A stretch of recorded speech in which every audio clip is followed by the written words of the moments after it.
Hello, hello.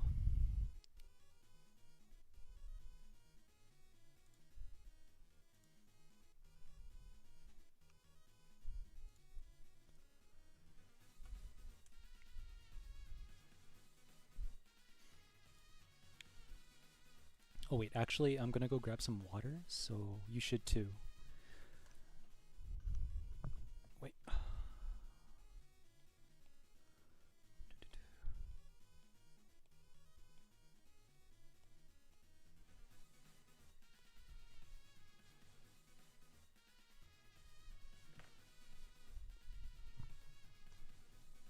I'm good. Just gonna BRB and grab some water. Be right back.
Hello, welcome everybody.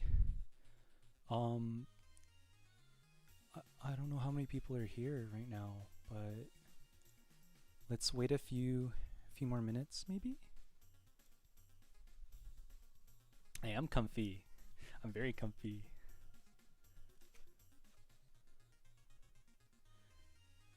I'm very comfy because I have water.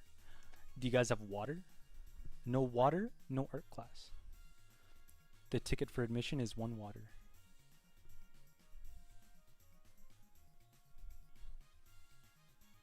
How's the by the way, how's the mic volume and the music? I put on some music if you guys can hear it.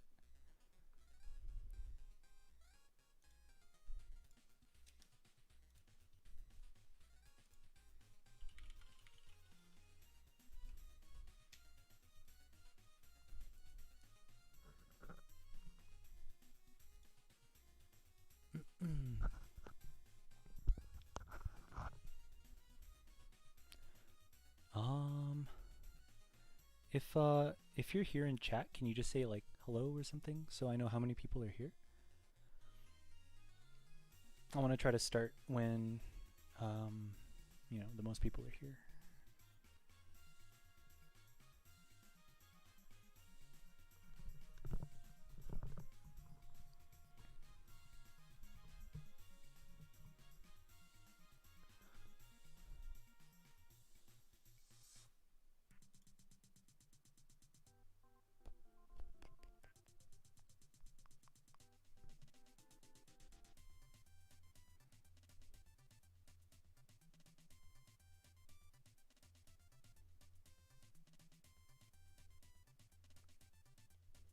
Say hi in chat.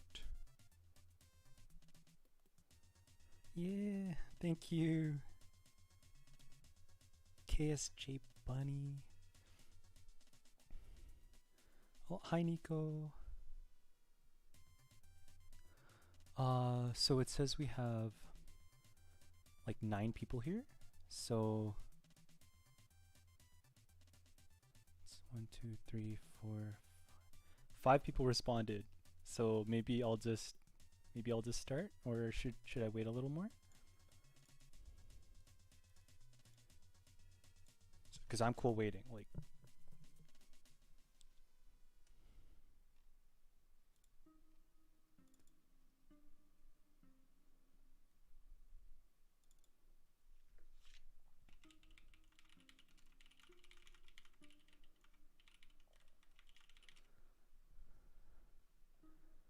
Okay.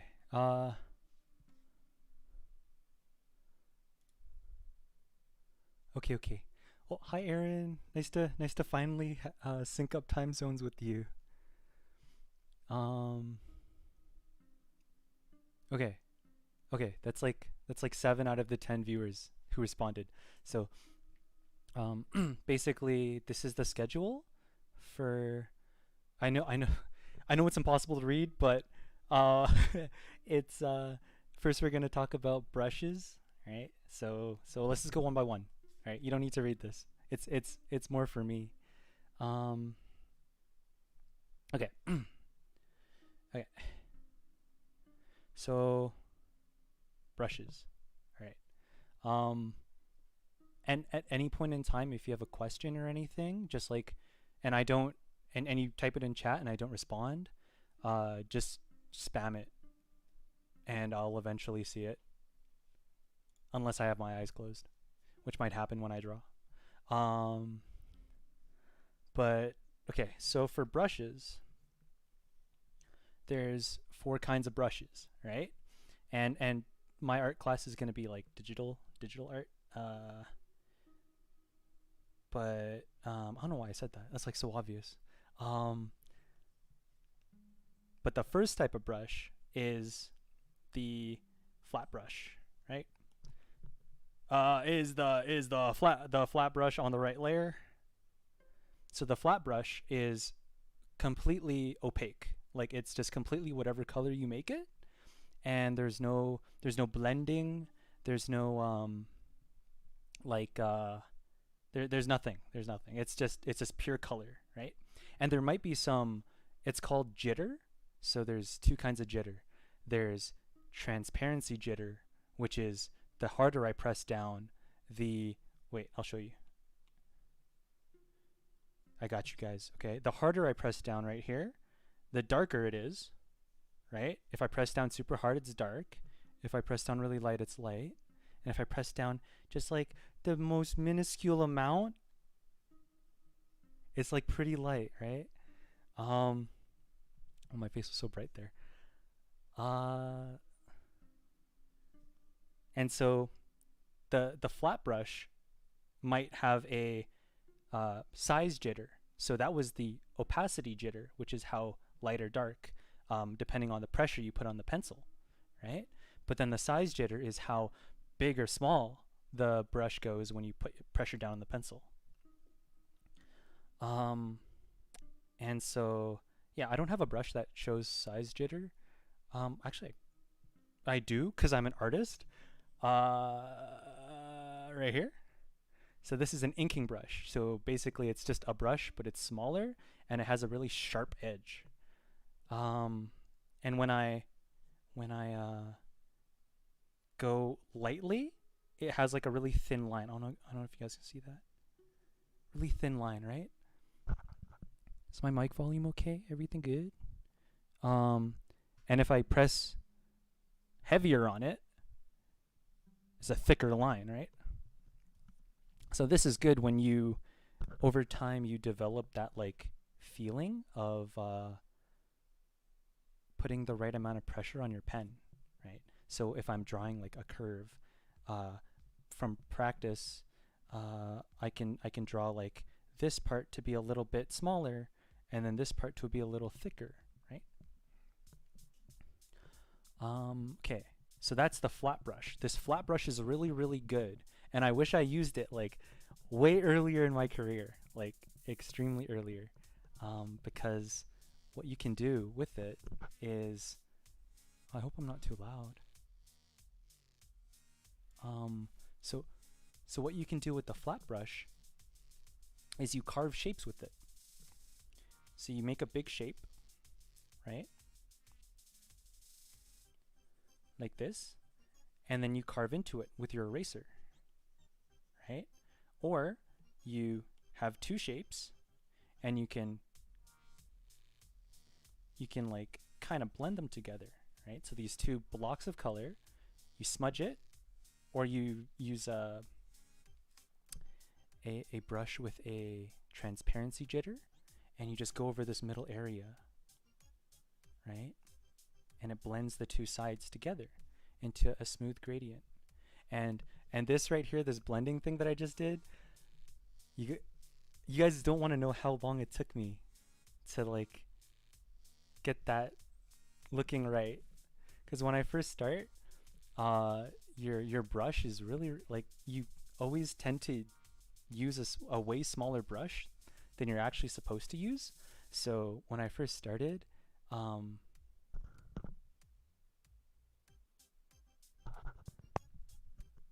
wait, no, no, no. Uh, I forget what I said now, but um, if you use a smaller brush than you started, you get like these streaks, right? Because you don't really have control over blending um, with the right amount of pressure and in the right direction. So when you finally get the hang of it, it's supposed to look like like like like this area right here, right? As opposed to this area. And for the longest point in my art career, it was this. It was just this every single time. And I only recently did it look like this. So only recently did my blending look better. I don't know how it became this, which is really funny.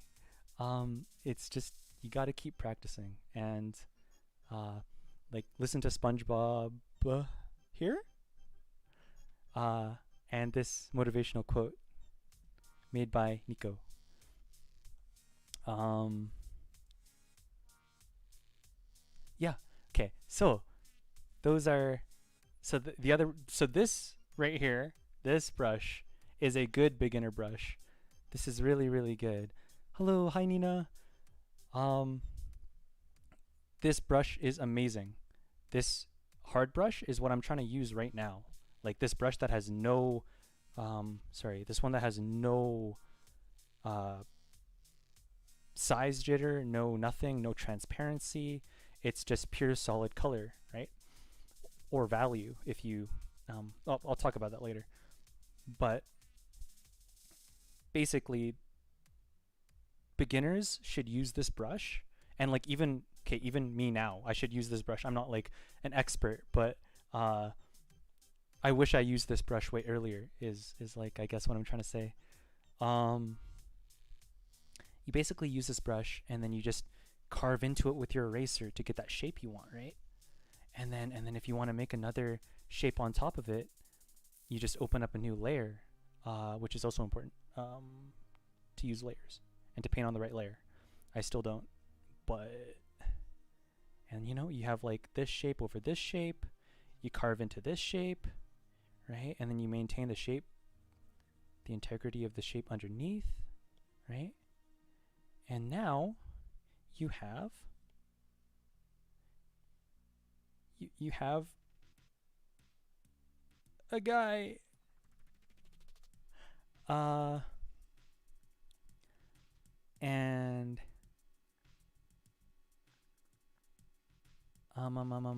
hello, hello, hi, hi. Hi Haley. Hi Haley.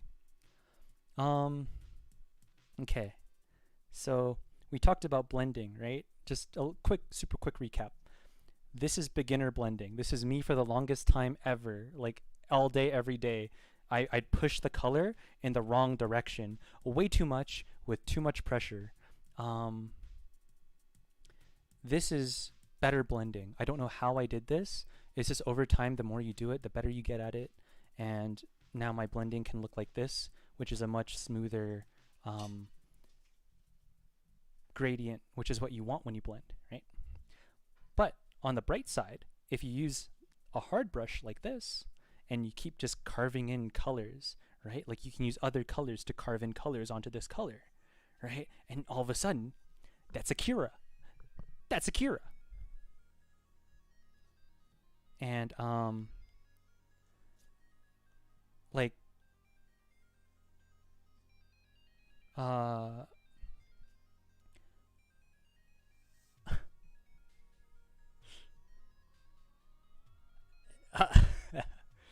um all of a sudden you have your local flat values. So the flat colors, sorry, right? Like you use this brush, this really heavy color brush, to just put down color, right? So if you're doing line art where you have like ink on top of it, you make a layer underneath, and then you take a color, and you just color it in like that, right? And then the line art stays on top. So this brush is good for that too. But if you do need to blend, you can always use the smudge brush and blend that transition, right? But the best part is that you don't really actually need to blend it all, right? And this brush helps you kind of build that solid foundation of just making shapes, which is what a brush should be about. So yeah, this brush is really, really good. I recommend it for beginners. And then, so the other kind of type of brush is a texture brush. So there's basically four main kinds. This opacity, just a quick recap for people. Opacity, full, solid color, solid brush.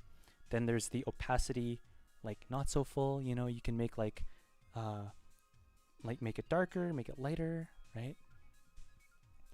And then you have the textured brush, which, like this, is an example of a super textured brush, right? Oh, that's massive.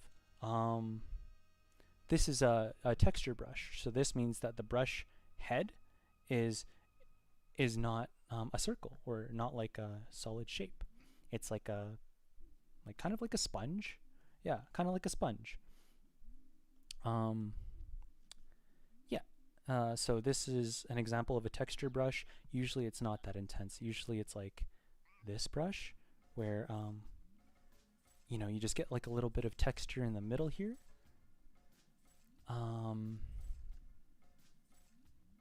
Usually it's like this brush, right? This one right here.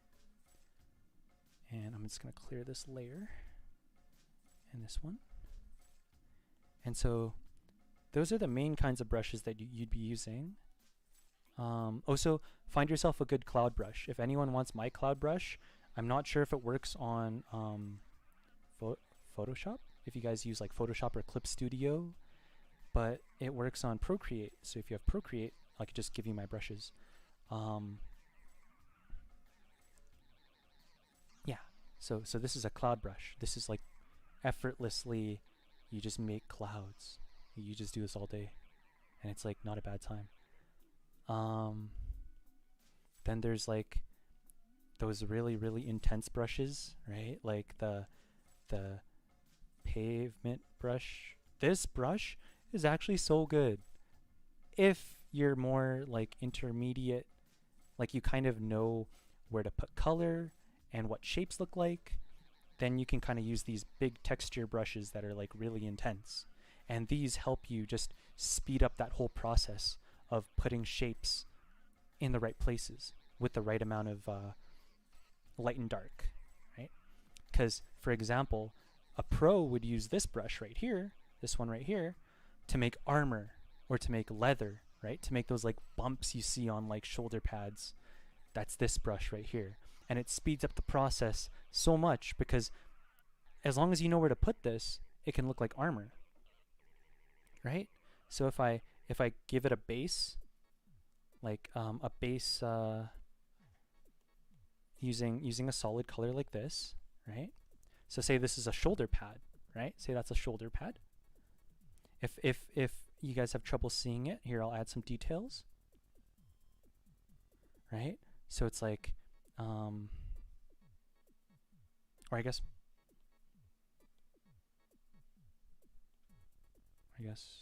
here. It's a turtle shell now, right?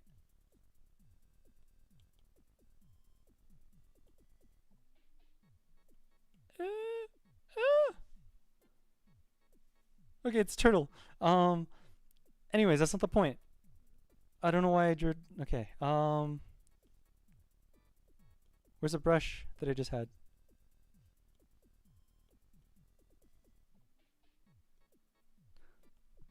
That's a building. This brush, yes. So so this brush is great because if you want to paint those like squares on the turtle's back, you don't have to paint square by square and be like, yes, this is a square and it goes right here. Haha, one square, right? You could just use this brush and just sweep over the turtle's back and create a um, pretty good texture that doesn't look like this. But you get the gist. Yeah, like just to create that texture really, really fast. Um, so yeah, and then the last like super intense brush would be the printing brush, right? Which is what I showed you guys earlier. Yeah, this one, like where you literally just tap it on the screen and you're an artist. Like there's nothing more that needs to be done. You're literally an artist. I'm just kidding. Uh, uh, it is a good brush for super duper advanced artists. I don't even like to use this brush a lot, or at all, because you kind of want to get like, unless you want like really intricate shapes, like the top of that pillar right there, that's like all spiky. You don't really want to use this brush because it's even hard to like manipulate light on it because there's like so many just small details in there, right? It's hard to get into the details. Yeah, those are all the brushes. Cool, cool. So those are all the brushes. What type of brush to use for beginners? Uh, a flat brush with no opacity changes. So no blending. Don't blend. Don't do it. Just don't do it. Use use a solid color and a solid brush like this. That's the best one for beginners. And to just carve shapes into it, or use, if you don't like carving shapes, like I don't really like carving shapes because it's like so like tedious. You have to be like, oh no, I carved too much, and then go back and stuff. Use a smaller version of that and just draw the shape, like draw it in. Be like, okay, I need a triangle here, so I draw a triangle with a smaller brush, right? But use the same brush. Use this brush that has no transparency, nothing like this, or sorry, no, that's nothing like this, right? Okay, so the next lesson is on values, and this one is the most important lesson. So I'm glad you're all here, because everyone who's not here, like they're missing out. Values are super duper important, and they can literally carry a piece like really, really far. Um, this isn't like a flex moment, right? But if I were to choose a like this guy, the amount of detail you see on his face, which is not that much, don't be fooled, right? Um, this is all just putting values in more or less a place that makes it look believable, makes it look like a shape, right? Makes it look like it's round or bumpy or smooth, right? And then even the teeth here, you know, you can see how they're a slightly lighter value. I'm so sorry for zooming in on this really scary fish example. I don't know why I did this, but the teeth on this fish are really, really like, they're just two values, a little bit, you know, like there's like some variation in there. It's like not only just those two values. It's a lighter value and a darker value. That's it. That's all you need, right? And after you get the light value, dark value down, you can go back to my listen. You can after you get the light value and the dark value down, you can blend whenever you need a rounded surface, right? But to learn how to just do light and dark, just light and dark, that's key. That's so key, right? So let me close this layer and start a new one. The best way to practice this is to just draw a circle on the right layer. Draw a circle, right? With the beginner brush. With the beginner brush, right? Draw a circle, and then fill the circle, right? With any color. And then just if you guys know how to do this on your own software, do it. Or if not, that's okay. You just got to be really careful. But alpha lock it. So what alpha lock did, I don't know if you guys can see that. No, I can't zoom in. But it made everything around it, like I can't draw on it. I can't draw on this whole section right here. I can only draw, like I'm trying to draw on yellow, right? I can't draw any yellow on the outside, but I can draw yellow inside the circle. And that is really good, because that means that you can do things in the circle and make it look fancy. You know, you can be like, whoa, lines, look, it's a basketball. Yeah, okay. So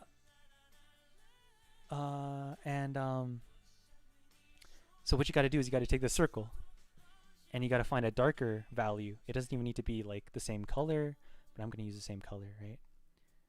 And just carve that plane of the circle. And I'm going to talk about this later, but it's a really important skill to know for line art.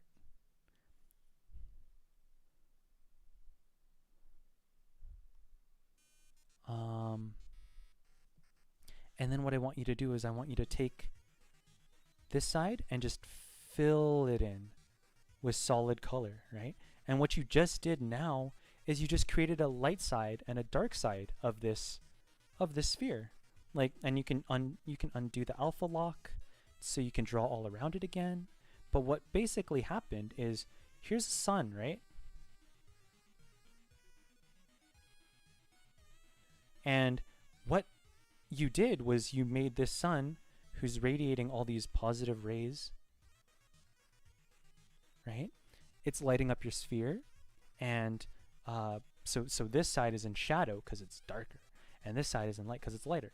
And the point at which your sun goes directly onto it, with its like literally like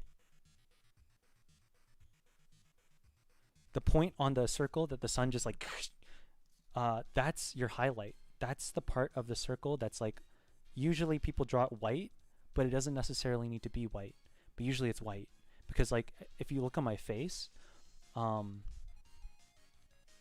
my face would have been a better example actually than trying all this. But you see how the light from the monitor is hitting my chin or my nose or my cheeks. Actually, look at my cheeks, right? So this is the highlight. It's pure white.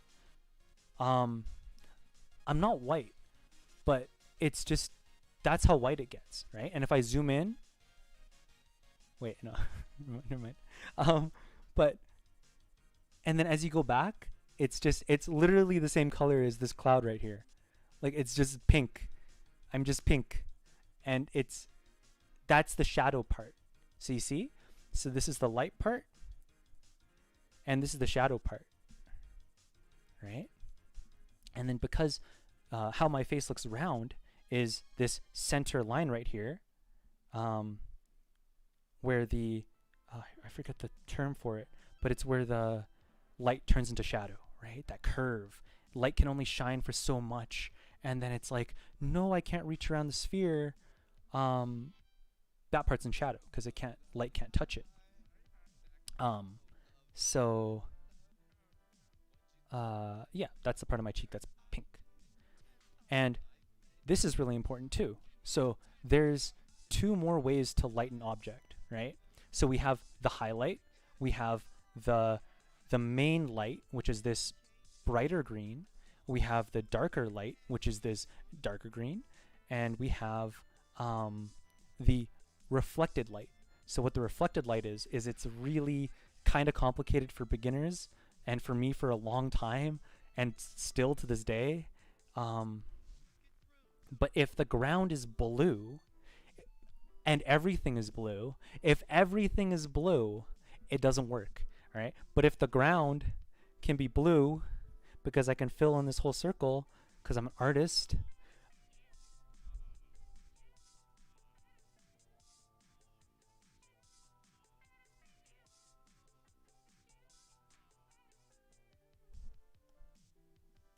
Okay, okay. Some part of the circle behind the first circle is layers, guys. Layers. All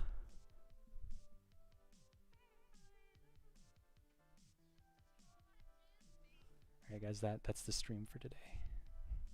I'm exhausted.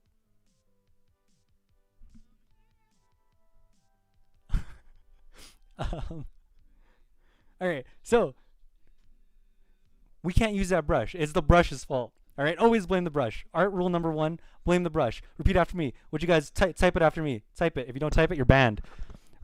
It's the brush's fault. It's the brush's fault. All right, that's our mantra over here. What's our mantra? Brush's fault.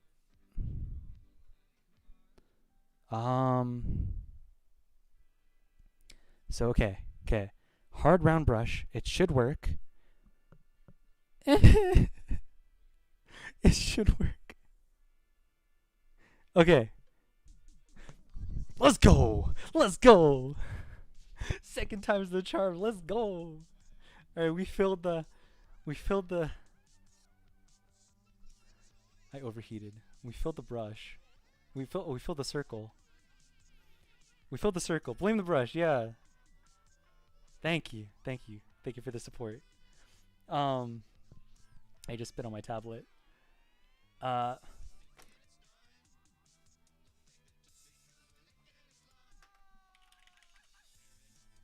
Okay, so as I was saying, this is important. All right, this is the reflected light. Now, what the heck is the reflected light? Let me get to it. Is you see this color? This color is the light that hits this surface from the sun and bounces back up onto the shadow side of the sphere, right? And even on the light side too. It could be on the light side as well. So what happens is, I'm just going to draw on one layer, but what happens is it never goes darker than this dark shadow right here. Don't make it don't make it darker than the dark shadow, and don't make it lighter than this light side right here, right? This should be the lightest part, the highlight. This should be the second lightest part, the mid-tone. This should be the third lightest part, the sorry. This should be the darkest part, the shadow, right? And this, I actually remember what it's called. Wow. Terminator. The terminator is where light turns into shadow, right? It terminates the light. And so this reflected light should never be lighter than this area, and it needs to be lighter than this area. Does that make sense?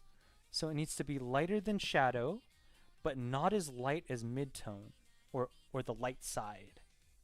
Without, like, don't bother about the highlight. The highlight is the highlight is just like the icing on the cake. You don't really need to worry about it. If you can get this side down and this side down, you're golden. Like, you're like 90% art right there. But the reflected light reflects onto the back of the sphere, right? Like this. And it's just that the surface light coming back up and touching the sphere right here, right? And then over here, you want to make sure that it's not on this side. It can be lighter, right? Because it's kind of like a weird highlight on this side, if you think about it, like that blue light that's bouncing up on the light side. So the light's getting light, like my face is literally like supernova right now. It's getting light. I'm blind. Help, I can't see. But it's like it's getting light, and then it's getting color on top of that from that reflected blue right there, right? So I would take this blue, I would select it, and I would go lighter than that. I'd go lighter, and I'd paint that on there, right? Okay. So we were on... So that is the basic sphere. That is That is really important to learn. And I don't want you guys, if you guys are I forgot to mention this, but if you guys are beginners, um, don't use color. Try to stay away from color. And I'll talk about it in a bit, but only use grays and black and white, right? That's called grayscale because it's a scale of grays that go from white to black. So if you guys have this like boxy color selector, this one's better because it's like up here more white, down here more dark, right? Over here more dark and more color, over there more over there more more light and more color. All right? So this is like how much color you inject into it, and this is how light and dark you want it to be. Um, yeah. So I want you guys, if you're just practicing painting for like the first time and you're not comfortable with color, stay away from it. I'm also still not that comfortable with color. Just stay to this side of the safe side of the pool. You know what I mean? Like white, dark, and gray. White, black, and gray. Yeah. And then you will, yeah, you'll learn that, get the hang of it much faster.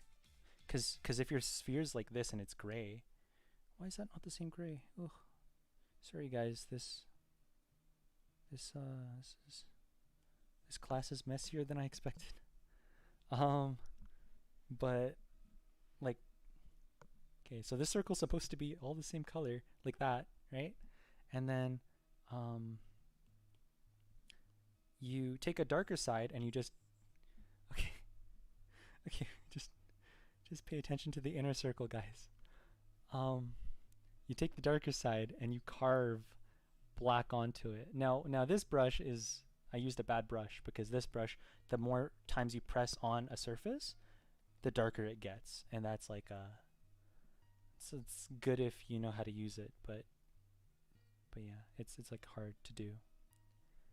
Okay, Aaron. Exactly, brush's fault all the time. Yeah, so just stick to grayscale. Just stick to dark and white, right, and gray. What else? What else? What else? And okay, if you're a little bit more advanced, right? Use this brush. Like use this brush. Use the round brush with the more you press or the harder you press, the more oh my gosh, this is so not clean. Sorry guys. Sorry everybody. But use the generic this brush, right? This brush right here. If you're more advanced and you know like, okay, light side, dark side, I got it. Use this brush right here, which starts off light if you press light, right? And darker if you press darker. And you can just slowly build up value like that. Like that's like my favorite thing to do now because I'm like a line art main. Like I main line art. So like I practice it the most pretty much. So I like draw something, and then if I want to add tone into it and I want a light little bit of tone, I just tap on it lightly and I'm like, oh, okay. And I just basically said that, hey, this is the shadow side, right? And if I was a beginner, I wouldn't use this brush. I would use this brush and I would say, hey, this is the shadow side, right?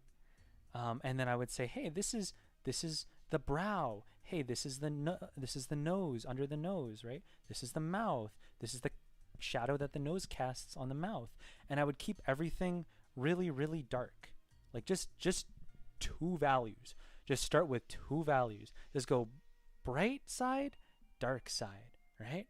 Like I honestly didn't trust this when I heard it from pro YouTube artists or even like tutorials online. I'd be like, this is so pointless. Why do this? And all that stuff. But the more you do this, where it's just light side, dark side, and then if you know, it doesn't look like a person right now, but if you carve into that, right, and like give it a little more depth, a little more variation, soften the nose a little bit, right, make the lips a little smaller, right? You just slowly carve into it, knowing, kind of have to know a little bit of the human anatomy here, um, which is like really, really hard to learn. But you just basically learn that by doing, like, by drawing figures a lot, and you can just do the line art really.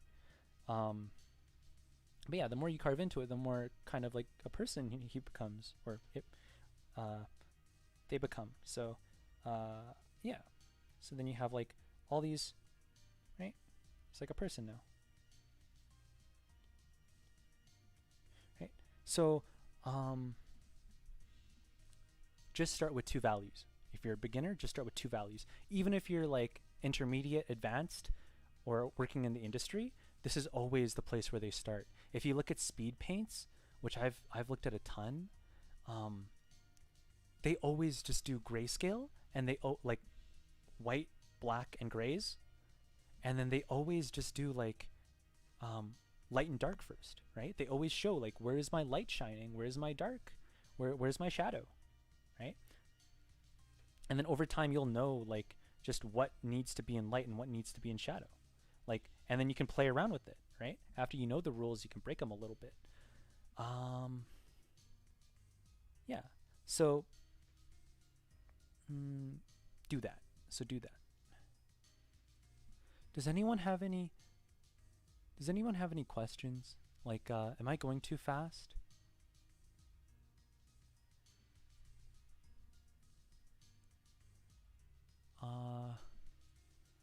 I'll just keep going, and if I see questions pop up, then it'll be good. But I think there's a delay on what I'm saying and the feedback in chat, so I'm just gonna keep going. But the next thing is, oh crap, I missed a really important part. Okay, we go back to this guy, right? So usually shadows are not black, right? Shadows are not like this harsh. Like, no one's like, if you look at me right now, the light coming from the screen, that's the highlight on my face, right? And then my shirt would be the light side because it's light, and this side would be the, like, this curving back would be the dark. And you see right here on my shoulder, on my other shoulder right here, the terminator, you see where light becomes shadow, right? But if you look super closely, and it takes a while before your eye is like super sensitive to see it, but this shadow is not black. This shadow is just a darker color of this. It's like the same color as this band of like, actually no, it's not. No, scratch that. It's like slightly darker than this shoulder right here, right? It's like the color of this shoulder. That's the dark side. That's the dark side. That's the shadow side. But then you have this spot of black, and you have this black under my collar, and you're probably like, what the heck, Bo? I thought you were teaching me art. Like, what is that, like, super harsh shadow? Like, you just lied to me, because like, this is a super harsh shadow, right? But no, incorrect. This really dark part right here, it's called ambient occlusion, right? You can see it on my headphones, or no, sorry, you can see it on my, you can't really see it on my headphones. You can see it on my yeah. Ooh, yeah, that's good. You can see it on my arm, right? So you see the light part, you see the shadow part, which is that blue that's like not black, but it's blue, right? You see the darker blue. There's light part, which is like kind of like a purple, and then you see the ambient occlusion, which all that fancy word means that I really love to say to just like flex on people is it just means what part of you is the light not hitting at all. Like, there's no light there. There's no light, so it's pure dark, right? And it's actually less of the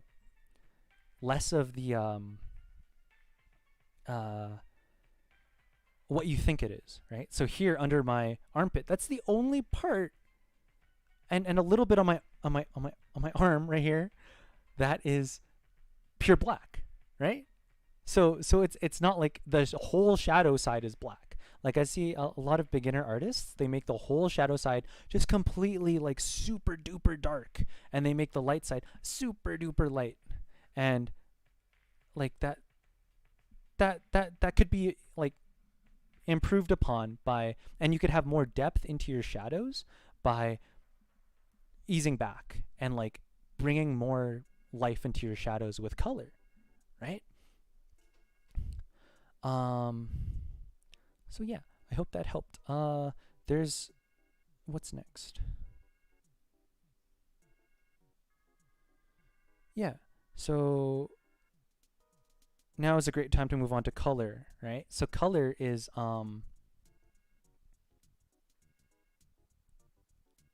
yeah. So color is, it's not that important. It's at first when you're learning, when you're training, when you're like just in the beginning stages or the intermediate stages, you don't really need to worry about it too much, because as long as you can make people uh you can communicate with what you're drawing and like have people understand, like if you draw like an apple, people are like, "Oh, that's apple cat. That's not tomato cat," right? Um as long as you can do that with value and with like basic color, like the it's called the local color, right? The local color of these headphones, right? This part, this wire part, is actually orange, right? The local color is orange, and this is black and stuff.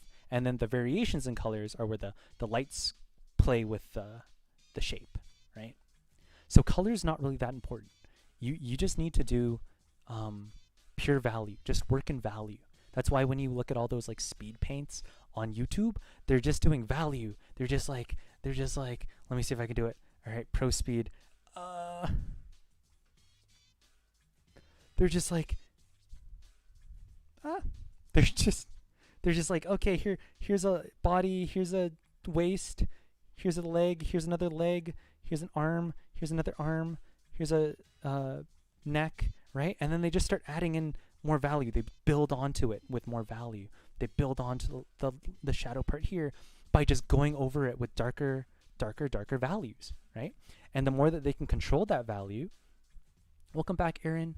The more they they can make it look realistic and believable, and like you look at it and you're like, wow, that's a lot of detail. But all they really did was they just kept building up this value right here. Like I can just keep tapping, and I can make it seem rounder and fuller and stuff, and then I can carve into it to make it seem like sharper and like to make things look bumpy and stuff, right? So it's all about that value.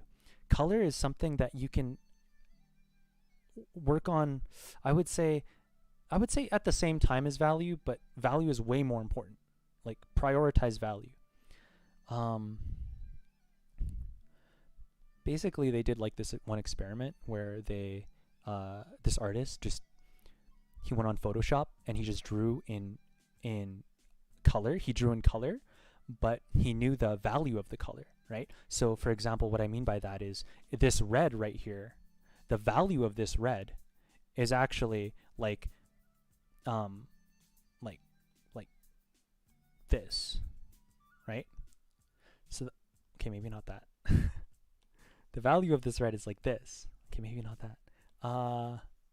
Like this, right? Something like this. So the value is like pretty similar. So basically, if I were to strip the color from this red paint, it would look like this, right? And that is really, really, really. What was I talking about? So basically, he painted with color, but he had a filter on it that made all of his color into grayscale, so into white, grays, and black. And he painted with the color, but it looked like this, right? And then at the end of the video, he turns on the color, so he turns off the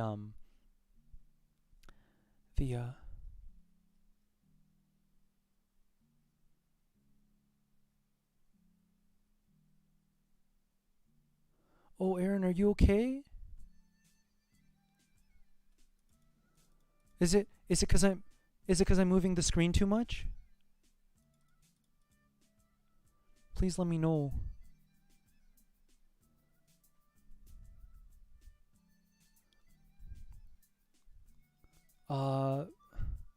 Okay, I'll try to move it slower if that affects it at all. I'm not sure, but um yeah.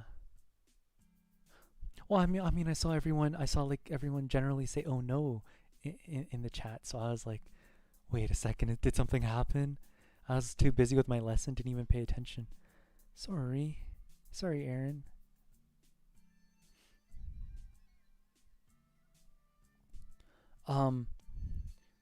Okay, cool. Awesome. Uh, Step outside if you need to. Apparently, fresh air is good if you're seasick. Yeah. Um, but so what he did was after he painted his painting, which looked like this in the video, he turned off the grayscale thingy, so it turned back into color, right? And the colors were everywhere. Like he have like green in the green highlights and like blue shirt and like it was just like a chameleon of color, right? And and that just proved, and it looked so good, like it looked amazing. So that just proves that like you don't need certain colors in the right places to make it look good. Color is not that important, right? As long as your value is correct, and like how light value is basically how light and dark something is, right? Dark value right here, light value right here, right? Even lighter value right here. Even lighter value.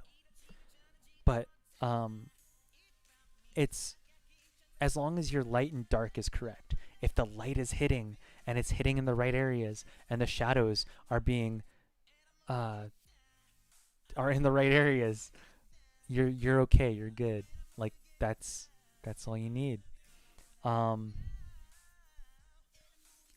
So focus on value. Color is important because you also need to know these things that I'm going to tell you because my art class is good. First of all, everyone loves using, apparently, I'm not even sure if this is real, but everyone loves using saturated colors. Saturated just means you saturate that gray with color. You saturate it by pushing it this way. You like literally push it to the right and it's more saturated, right? And there's this like advanced thing, all right? I'm just going to mention it real quick, but if you push it to the right, notice that the color makes the value darker, right? You see how this right here is this value, and then if you push it, no wait, that's not a good, okay, that's not a good, this value, right? You see how this color is like really bright, as bright as my face. But then you push the saturation over, just straight over. You know, you start at the same value, you go straight over. It's significantly darker. And if I knew how to do black and white, I would show you that that's true, but you just got to believe me. Wait, I can do it. I'm an artist. Ta-da!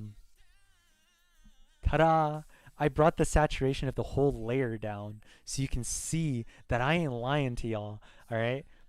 This is darker, and if you say anything different, you're banned. Okay.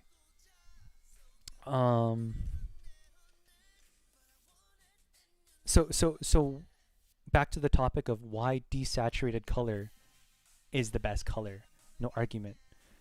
It's because desaturated colors work so well and synergize so well together, right?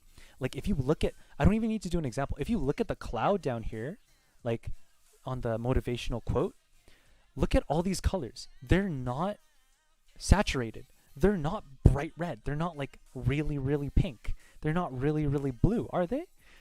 No. They work so well together. Like this looks so nice. It's because all of the values, and I highly recommend using this boxy color picker if you're like beginning intermediate. But all of these values are words. All of these values are here. You see where my mouse is? I mean my stylus? It's right here, right? All of these values are right here. Light and darks are right here. Now, if you just stick to this, what happens is it starts turning muddy, right? Like if I use this color right here, that's like a brown, but I want like a pink, right? So instead, if I want a pink, I saturate it. So then I have a shadow shape that's like more nicer to look at because it has more color. So you can't just always stay in this range of colors, but say I wanted to put colors together like this, right? Say I wanted to do this. If I wanted to, oh, sorry guys. If I wanted to, yeah. If I put this color down right here, right? And then I put, like I want to put a yellow, right? I'm going to choose a desaturated yellow. I'm not going to go over here on the color picker. I'm going to go over here on the color picker, and I'm going to choose one that's desaturated, right? Because this looks so much better than if I were to go red, like saturated. Okay, that's actually pretty desaturated. But if I were to go red, right, and then I were to go like really yellow, right? Like this looks good because it's a good color combination, but it's like not good if you're beginning and you can't control your colors, if that makes sense. Like if you're just beginning, or even if you're intermediate and you can't control your colors, like I can't, don't stay away from saturating your colors too much. Like I want you to saturate your colors, and you should saturate them wherever you feel like it needs it, but don't always go saturated is what I'm trying to say. Like don't just go straight here, right? Go here, and then add in the saturated colors. Add it in, and then it just starts looking better, right? Like everything just starts looking more vibrant and cohesive, which means together, right? Everything looks like it belongs together, and your colors are like, they call it harmonizing, which means your colors are working together well as a team. Yeah, so start kind of desaturated to get your color palette looking more or less right, and then go saturated in certain areas that have like really strong light, like my face. Like if this light right here that was shining on my face was like a really like green, like if I just did this, right? So this, sorry for your eyes, I should have, sorry, but look how that changes my face, right? And you'll notice one thing, and it was the thing I was going to bring up next, is that the shadows are orange. Isn't that weird? The shadows are orange and my face is white. It's because you should put, basically it's like the deities above telling you to put color in your shadows, which is like, everyone's like, what? That's crazy. But honestly, if it's on the light side, the most it's going to be is white, right? And the most it needs to be is this pink, right? So on the shadow side is where you really describe, like you really like express yourself.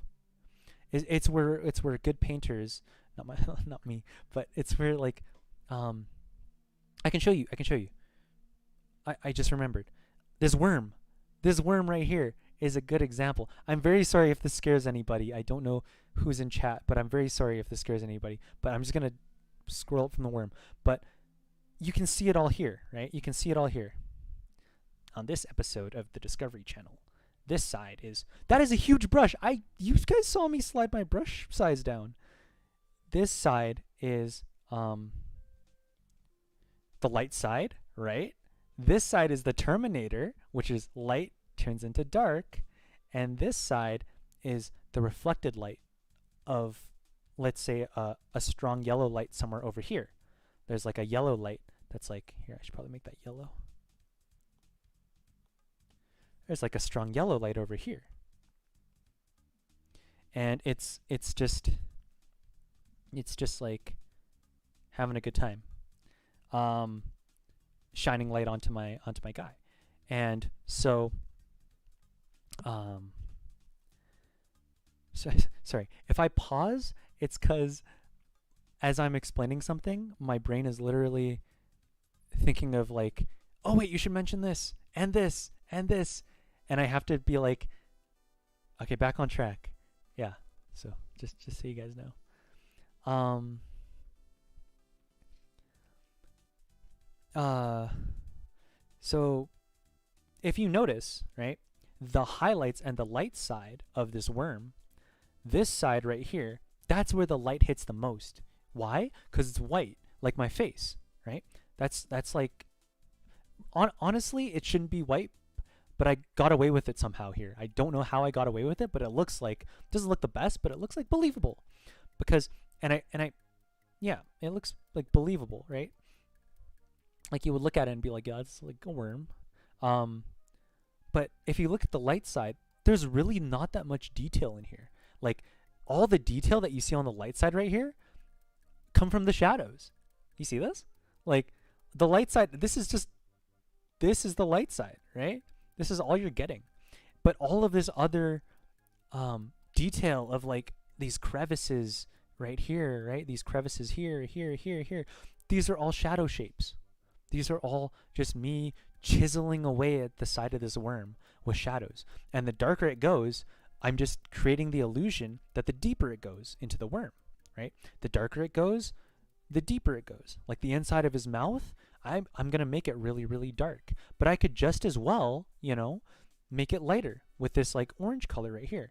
Like that, like paint a bit more orange in there. It wouldn't really make sense because there's nothing providing that orange light in his mouth, but it but you could do that, right? You could do that. So basically my point is, on the light side, the shadow shapes still dominate with giving it life. Life, is that the right word? Giving it like depth and like magic, and like you look at it and you're like, wow, it's not just it's the personality of the artist. Yeah, that's a good way to put it. And then you move on to this side, which I did a not necessarily a no, but I did a highlight on this side. If you notice these like little sections here, this is like really bright, right? So what that means is that to the viewer, the sun is over here, right? And if the sun wasn't over here, I would probably be lazy and open a layer that lets me paint shadows, like a multiply layer, and just darken everything. Or if I was in the middle of drawing this, I would just make sure I use a darker value or darker color that has a darker value, right? Yeah. And then, yeah, you can see right here, like I just kept it simple. This is all you got to do. This is light side, dark side, light side, dark side. And then all of these little variations where it's like kind of less light than this, but more dark than this. Those just create the illusion of depth and the illusion that it's like lots of the rocks are facing in lots of different directions, if that makes sense. I've always wanted to say if that makes sense, because like all my profs say it, and like even if it doesn't make sense, you can't really call them out on it. But yeah, yeah. So bucket list item checked off. And the way that this worm works, if I can delete all this, it's okay. I already posted this on Insta, so it doesn't really matter. But if you look at this worm in grayscale, right? It still communicates exactly the same, right? It still looks exactly the same. But what it lacks now is it lacks that color, right? So all of the shadows become black, which is like it's cool, but like it doesn't show like your personality, and your personality is supposed to be basically color is what makes one of the major parts of what makes the artist, because everyone can do value like this, and if everyone's art just looked like this, like if you went to like your art school critique and everyone just had black and white art that looked like this, it's like that looks good, but yeah, like there's no variation, or like there's no individuality. So add color. add color. And how I added color to this was wait, help. Um, was um, I just did it black and white. I did it black and white. I'm gonna, let me see if I can do this. Export time lapse video. Okay, this is the time lapse video. This is all black and white, right? Y'all see this? Black and white. I can move it. That's so cool. I didn't know that. Right? And I'm adding in. I'm just chiseling. This is me. This is me. Look, speed paint. Y'all, call me a professional. Right? Black and white. Black and white. Black and white. Black and white. Black and white. Black and white. And bam! Wait, what? Where'd that come from? Whoa, okay. That's crazy. And then this is just me refining. Like if you see, I'm just making this shape into, and this is me drawing a sun. Anyways, did you guys see how I started there? If not, it's in the VOD, so that's good. But it was pure black and white, and then I just did a I think I did a curve. A curve is just basically you bend this thing around. You bend this curve around, and it just changes your worm different colors. You see, right? So I can make my worm look epic. And sometimes I do this after, and I just find like an amazing color like this. This is amazing. I just like this jumps out at me. It's so good. But that's how you do it. That's how you add color. And then after you add the base color, right? Ideally you have like layers of like his gloves or like their shirt or like her hat, right? And then you can make each of those sections different color, different local color, right? Local color again is like this is orange, and then you add light and shadow on top of it. But if you just put it in a void, it's still gonna be like orange, right? Wait, that doesn't make sense. Okay, disregard the void part. It's just orange. Yeah. So back to the schedule. Right here. Yeah.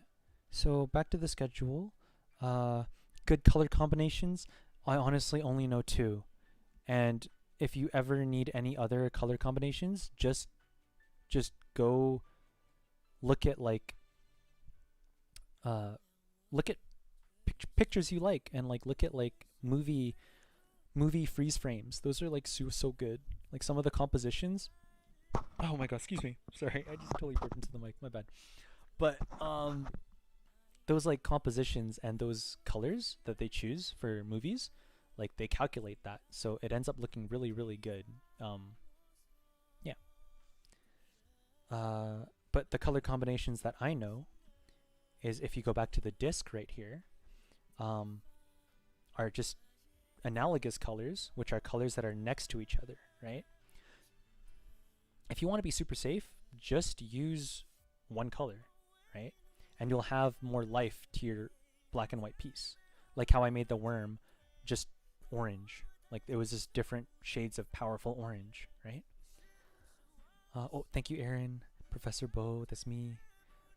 Alaskan bullworm, yeah. Pastel supremacy, yes. But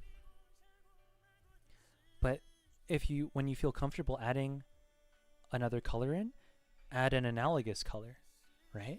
Or a complementary color, is that what it's called? The color that's like across from the color that you were using, right?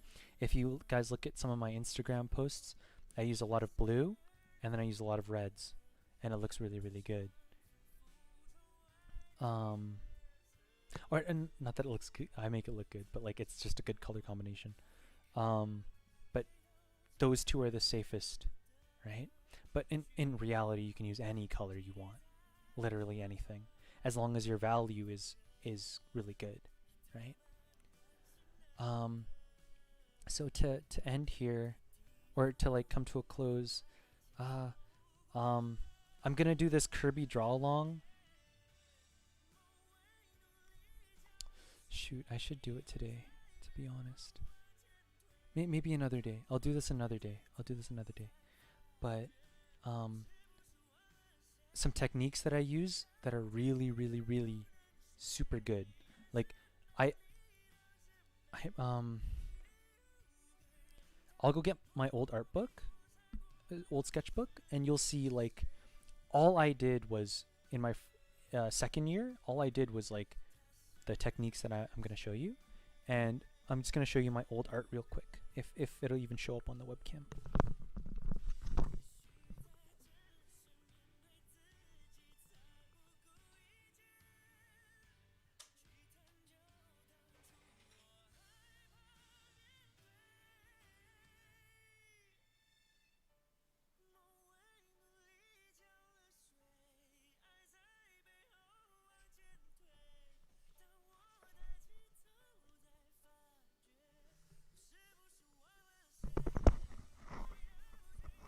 Okay. Okay. Sorry about that. I'm back, and I'm just gonna use the webcam real quick. Okay. So, this is my old art, right? So, this is before I started. I think this is actually after first year. It's me trying to draw a robot, and I didn't like I understood shape, but I didn't understand like how to make it look, how to orientate it in the correct way, right? But that's an example of my art, like 2 years ago. So what I did though was I just did this. Like every day I would just be, every day I'd just be like, I'd just be wee drawing on the bus in the morning on the way to school, and I would just take this blue. I'm gonna make it darker so it doesn't hurt everyone's eyes. But you take like a dark, like thin brush, or what I did was I took a pencil and like ink and stuff, and you just look at the sphere and you just draw like the surface of it, and you pretend that you're like on the surface of it in 3D, in 2D. And when I first started doing this, I could never do that ever. And I thought that I was broken, because I thought I couldn't do it at all, right? Like I thought my brain just didn't work that way. I was like, I can't see 3D. I just can't do it. And you saw like an example of those examples of me, like where I'd have his eye like looking out here and then his other eye like up there, and I couldn't control that, right? But if you just take your shapes and you just try to trace along the surface of them, right? Just as a meditative exercise or something, you will eventually get a feel for like how the shape is supposed to look, right? How it is supposed to curve in 3D space, right? And the more you do that, the more your brain will just know that something looks wrong, because your eye will trace it, and it'll be like, wait, that's off. That's like over here when it should be like straight, right?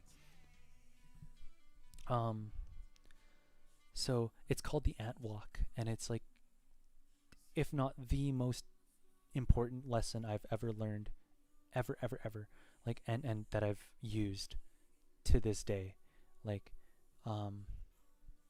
it's just taking this simple concept and then just doing it a lot. Like every time you draw, just trace around the the shapes, right? So like if I draw like a rectangle here, right? And it doesn't even need to be like in perfect perspective, right? So this curvy rectangle that has like a bulge at the bottom, it's like you can see, you can follow with your, eventually, with your pencil or with your, whatever you're using, and you can see the different variations. You know, as you go across, you'll be like, wait a second, there's a bump here. Wait a second, this part kind of goes up, and then you notice that that is a little off, and you fix it. So that's how the pros, that's how they do proper perspective, is they see that that part's off because they, in their mind, they trace that shape. Like if you get so good at it, even with their pencil, like maybe when they're drawing, they're just like, wait a second, my pencil just did this when it's supposed to do this across that 2D surface. Therefore, there must be something wrong. This rectangle is not in perspective, and they fix it, right? So that is the most important lesson. If you guys take anything from this entire like 5,000 hour long drawn out tutorial video, it's that. Do that. Okay, draw this. Draw the lines. Do the lines. If you don't do the lines, I'm gonna bop you, and I mean that.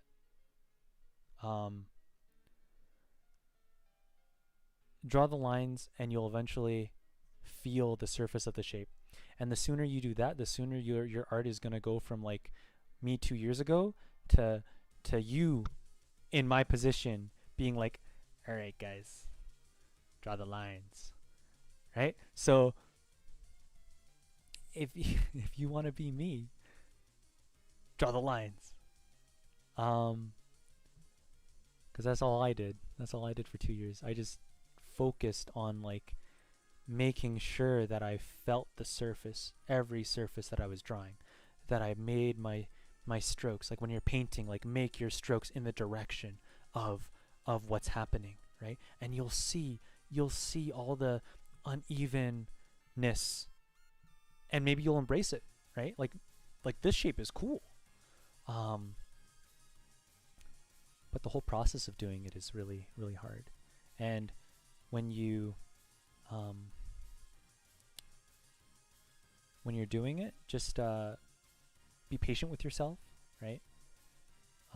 Someone super wise told me today that you're not, your worth is not equivalent to the worth of your art.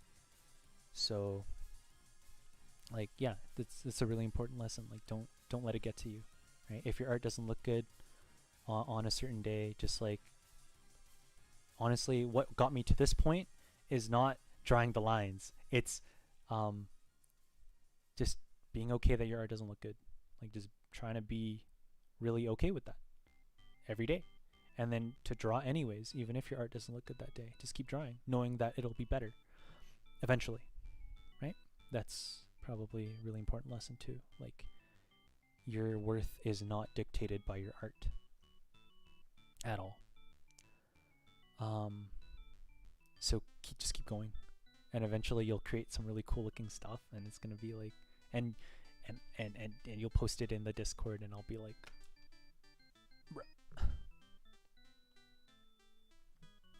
bruh. Aside from this, and this is honestly how I learned to paint correct values too. Like if I feel that this shape is curving, I'm gonna paint it as if it's curving, right? I'm gonna paint it as if this side's darker and this side's lighter, right? This side's lighter, this side's darker, and it's curving around that area. And aside from that, all I did was like look at stuff that I liked and people and artists that I looked up to, and I just drew what they drew, and it's like that's all I did. And it was it propelled me pretty far. But when you're practicing, try to focus on one thing, right? Try to focus on hands one day and feet the next day. And but every single time you practice whatever thing you're doing, always do this, because at the end of the day, whether you're drawing hands or feet, you're drawing shapes in space. So they need to look like shapes in space, right? A toe can easily be this box, right? This can be a box, but it can also be a toe, right? Right? And as long as the shape is in space properly, it can be, you can draw like anything, right? So, and then the foot goes up there and stuff, right? So you just, yeah, just do a lot of drawing of stuff you like, and do a lot of figure drawing. If you want to draw people, draw a lot of people and make them look not that good until it looks really good, right? Because that's what I did, and I just like, it might surprise you with how long it actually takes. Because I know in my first year and my second year I was like, I can't do this. I honestly can't do this, and I don't know why I'm even trying. And you get really depressed, and you go to your professors, and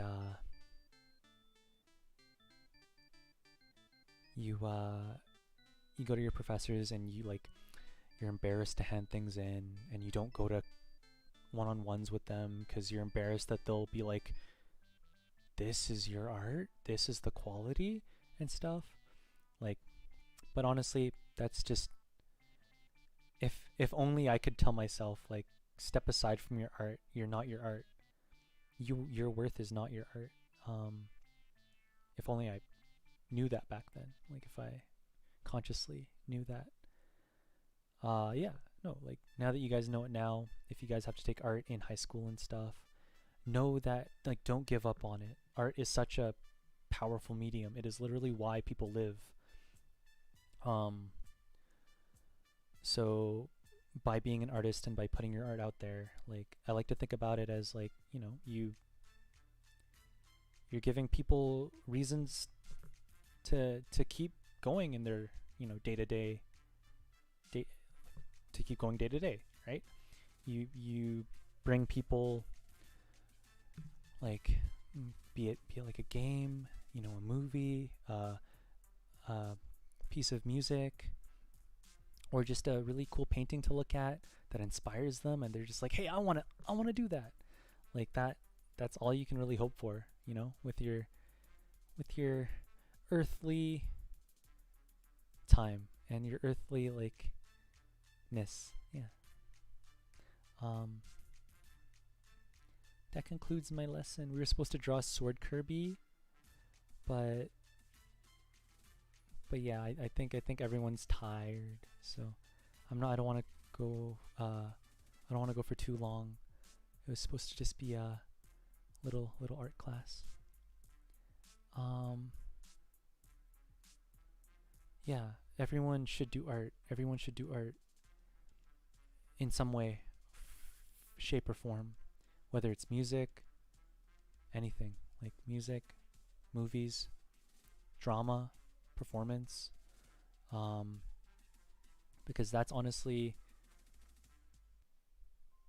that's like, yeah, it's fun. It's really fun. It's the process is hard, but you get to a point where you're really proud of yourself. Like, you get to a point where you gain enough confidence to do a Discord art class in front of friends. So yeah, so I'm gonna end it here. But thank you guys for attending my art class. Sorry if it was too long. I'll try to, if I ever do one ever again, I'll make it shorter and more concise. But y'all are cuties, so I mean, thank you for sticking around. And for those people that stuck around for like the whole time, like, I love you. So yeah, thank you for coming to my TED Talk. Leave.